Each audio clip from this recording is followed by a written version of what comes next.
It is only natural to ask the question, where do we come from?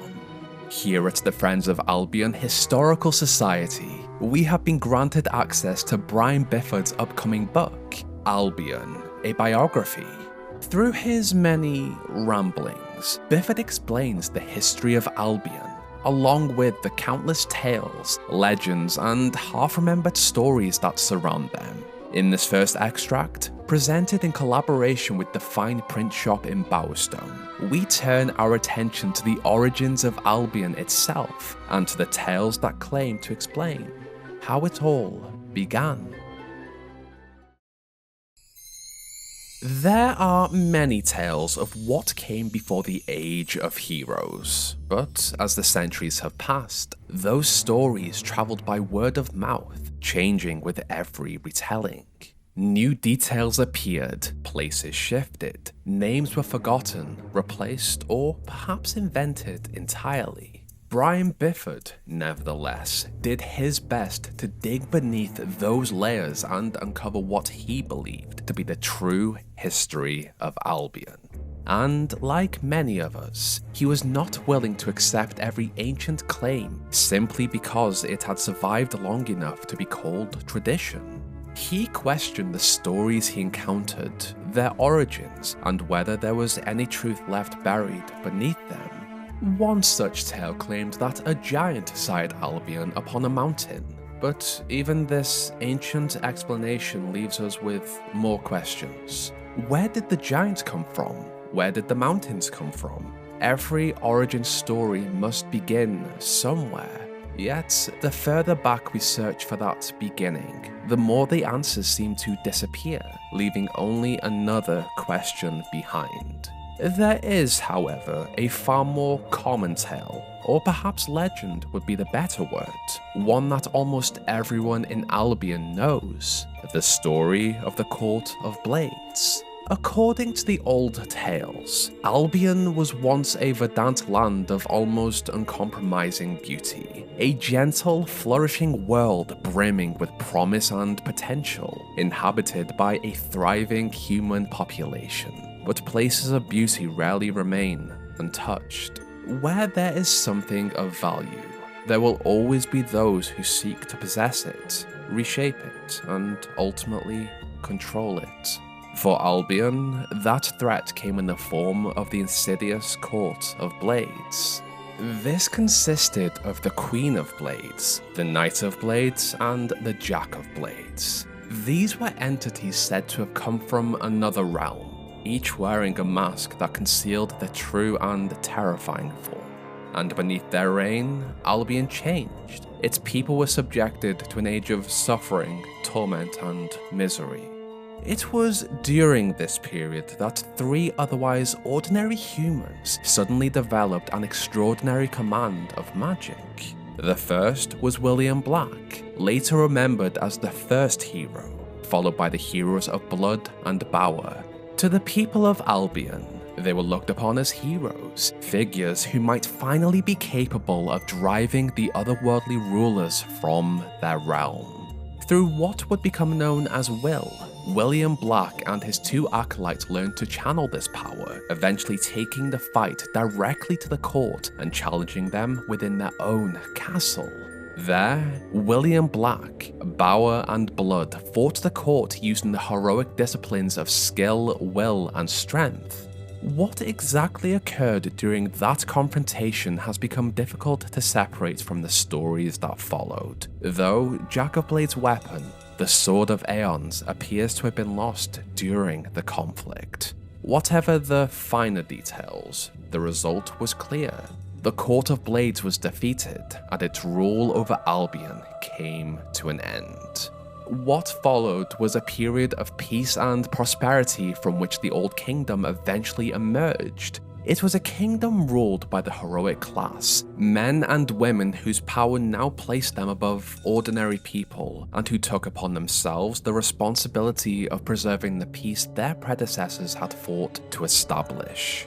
It all sounds rather convenient, doesn't it? Heroes, seemingly chosen by fate, rising up to defeat the great evil that had tormented the realm.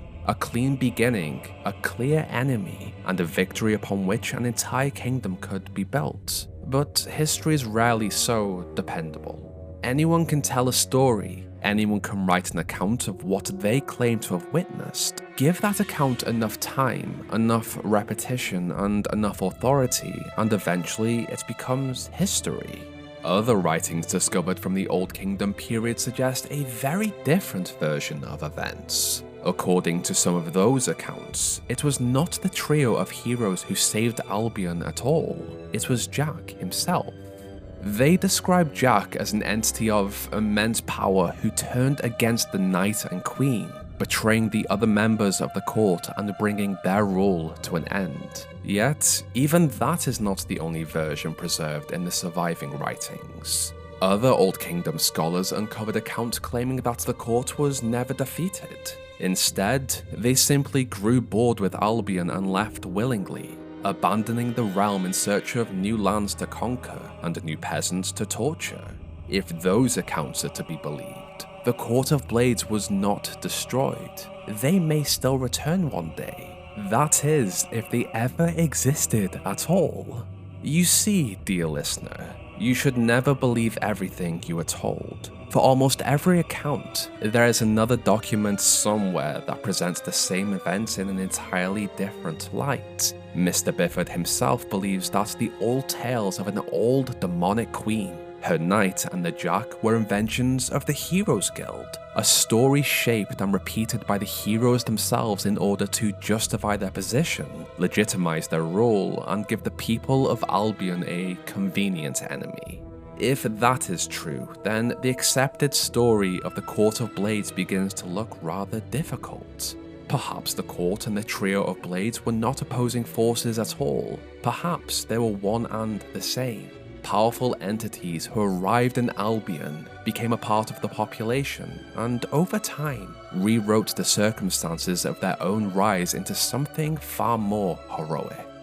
After all these years, who really knows? It is claimed that murals depicting this story can still be found within the guild itself in Bowerstone. However, Brian was unable to confirm this, as Humphrey the Guildmaster refused to let him inside.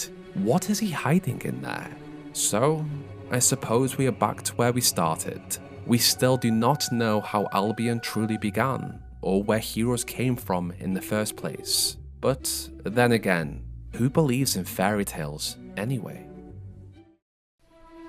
This story is very similar but just different enough from the original trilogy. In the original lore, the Queen, the Knight, and the Jack of Blades were also similar entities from another realm who wore masks. In this art, which is stunning by the way, we actually see what the Knight and the Queen look like. There is a big emphasis on this version of the story on how history and details are passed down and changed. Which tale is true? I believe I know which one is true, but I have to point out a few things first. The castle in the background of this mural is the same castle that Isabel stands before in the Isabel trailer, as it was built during the period of the court's rule. I believe it was the castle the court resided and ruled from. We can also see that Jack drops the Sword of Aeons as his physical body is destroyed. This, just like the original lore, shows that the Sword of Aeons was Jack's blade. I believe this entire region shown in the trailer is also not an underground region in the Heroes Guild, but one in the court's castle, protected by a cult. What I did notice too is that the heroes of Blood and Bower have locations named after them, Bloodstone and Bowerstone. If we are to follow that pattern, perhaps Blackstone is a location too. Finally, I do not believe the court left Albion in search of another land to torment. At the end of Isabel's trailer, we see the masks of the Knight and the Queen attached to Jack's armor. It is likely he survived the conflict with the three heroes and returned later, just like the original story in which William Black alone defeated the court, but Jack's soul escaped back to his demonic realm of the Void. The mentions of the Old Kingdom also confirms that there was a kingdom before the one we see. In the original trilogy, it fell when the spire exploded. I wonder if this story will follow a similar path. Again, this is just one interpretation of many. As for Brian Bifford's book, this is just one extract of many. Perhaps Playground Games will let us see more soon. This is a much shorter video than I normally do, but the history of Albion is such a fascinating topic that I wanted to explore it. If you want to read the story yourself and see the artwork properly, then head over to fablethegame.com. If you've watched me for a while, you'll know I'm a sucker for a good mural or piece of artwork. It's why I love Doom and Ultrakill so much. I'm currently writing the second part in the big Fable timeline, and I'm also writing a Half-Life video. It's been a while, but I promise there is something coming. As usual, I ask what you've been playing lately. I'm currently still on Assassin's Creed Odyssey. 85 hours in now. I just have the second DLC to finish, and then I can finally move on to something else. I will say, the DLC is better than the base game. What are you playing currently?